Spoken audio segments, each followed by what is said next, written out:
Hello everyone, welcome back to another episode of our Tales from Tech Support. In today's episode, Tales from the Printer Guy, no user serviceable parts inside. No serviceman serviceable parts either. Before we get started, make sure to subscribe so you will never miss a video.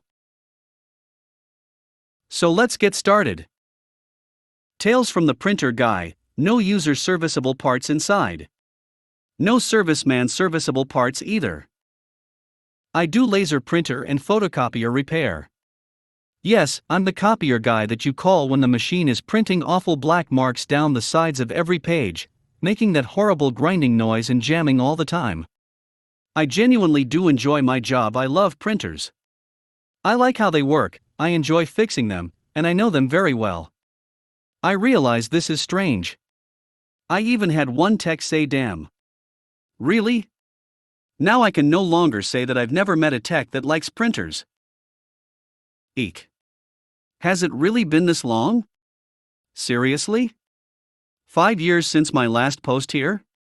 I used to have a lot of fun typing up stories here. Ooh, my name still has a little printer next to it. Pet's the little printer. I guess I let life get in the way of what is important, Reddit. But, in all seriousness, yes, I still work on printers, although last year has answered the eternal question: if a printer breaks and nobody is around to use it, does it generate a service ticket? No. No, it doesn't. Also, printers do seem to need users around to wear them out. Those maintenance counters don't increment themselves. In any event, here's a recent story and a cautionary tale about being incredibly confident in your abilities. I get a service ticket about an HP CP5225 that's making streaks along all the printouts. I go out to look at it, and the streaks vary in severity on subsequent prints, but are overall in specific spots. They're composed of a muddy, mixed color smear, so not limited to a single color. Not a simple scratch drum. And the problem is clearly in the imaging side of things. The fuser isn't causing this. The machine is in great condition, not particularly high page count. I pull the transfer belt out and have a look at it, and I can see some lines on it, but blowing the toner off clears it away. The belt's surface is not scratched or worn. In fact, the belt looks perfect. Okay, so it has to be something up with the cleaning assembly. In a color printer like this, the image formation relies on something called an intermediate transfer belt, or ITB. Sometimes simply a transfer belt. This is a wide, shiny black plastic belt, a bit wider than the widest paper the machine can print and longer too, wrapped into an assembly that looks a bit like a treadmill. The belt goes past all 4 imaging drums and receives the toner from each individual drum from the 4 colors, building up a complete color image that is then transferred to the paper in one swell foot as the paper is fed through. Of course, as with any toner transfer process, just like in the drums of a toner cartridge, not every single particle of toner is transferred from the belt to the paper. It therefore needs to be cleaned. This is accomplished by some sort of soft rubber blade and a cleaning mechanism that's pressed against the belt as necessary, which squeegees the toner off the belt and into a hopper, where it's conveyed into a waste toner bottle somewhere in the machine. Some printers simply have a reservoir for waste toner in the belt itself, and thus the belt has an expected finite life and needs to be replaced when this container is full. The HP CP5225 is not designed like this. It uses a transfer belt that's designed to last a long time, and the toner is conveyed into a separate container for disposal. From looking at the lines and the way they're formed, the fact they're on the belt and made of multiple colors, I can tell that the problem is in this cleaning blade assembly. Furthermore, if you print a couple of the full-color demo pages, the lines get way worse in subsequent prints. It's obviously toner getting caught and redistributed. Printing enough blank pages cleans it up, but then of course more normal printing makes it bad again. The cleaning assembly is an integral part of this transfer belt and not meant to be removed. Some larger machines have a separate, replaceable cleaning blade that just slots in. Not this one. But without taking the belt apart, I can loosen some stuff, get a piece of paper in there and agitate the blade a bit, and carefully blow out some of the toner with canned air. This sort of fixes the problem, but only for a few dozen prints. Then it's back. Now, a normal, sane technician would simply replace the transfer belt. Or, simpler still, tell the customer to order a new one from their favorite office supply supplier and swap it themselves. It's a consumable, technically, and it does just slot in. But this is not a machine with a life counter for the belt. The belt is in fantastic condition, and a new one is $400. But, I can buy a new cleaning blade apparently. That'll be way cheaper.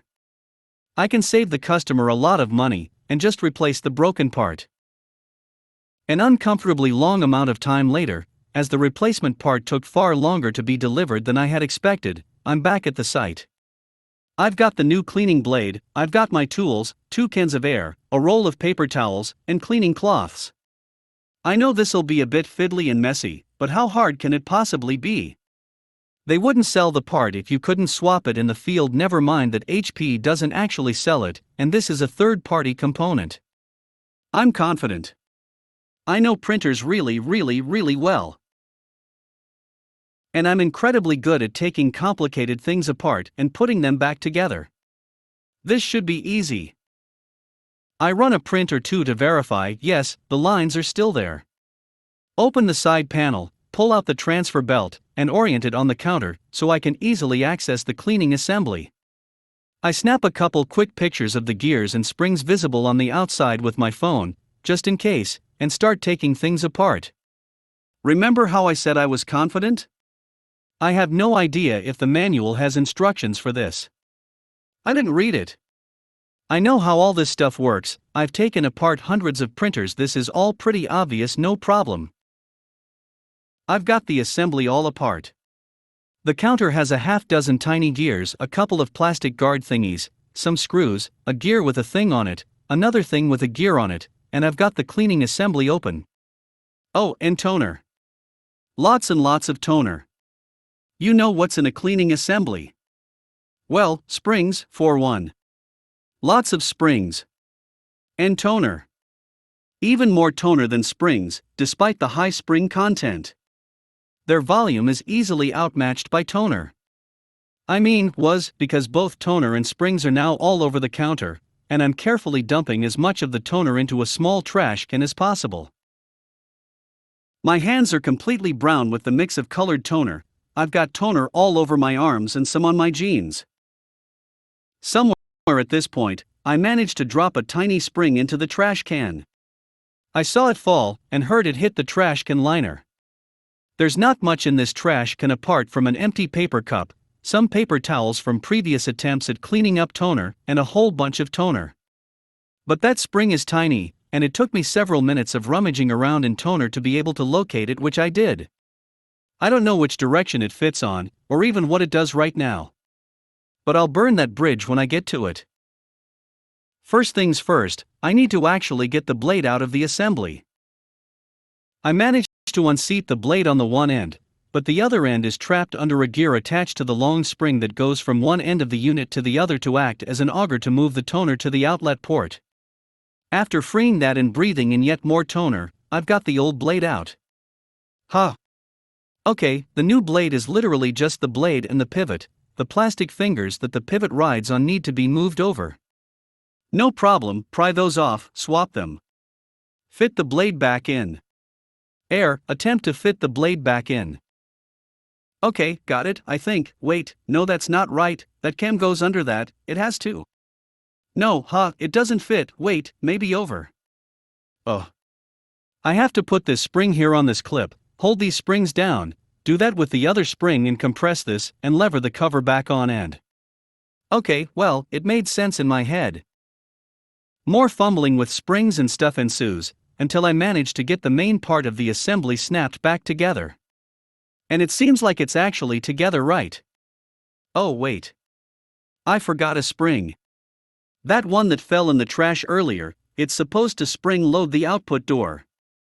Okay, lever things just far apart enough to sneak that spring in, get it the right way around. Cool. That totally won't spring out later when I'm trying to put the pins in the sides that hold the gears on. Oh, and lovely, right, the whole assembly is on springs and is part of the tension for the belt. More springs.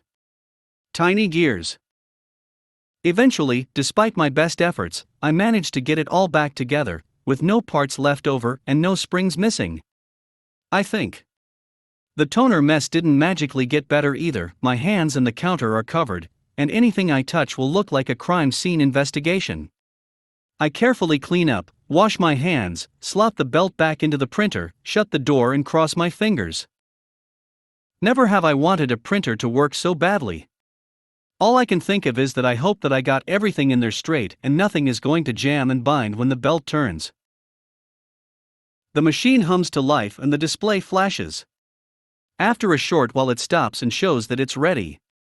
I run some prints through and they're perfect. Absolutely perfect. Even the first one is perfect. I figured it would have toner crud on it, but the belt runs through several rotations upon putting it back and so it was already clean and ready to go.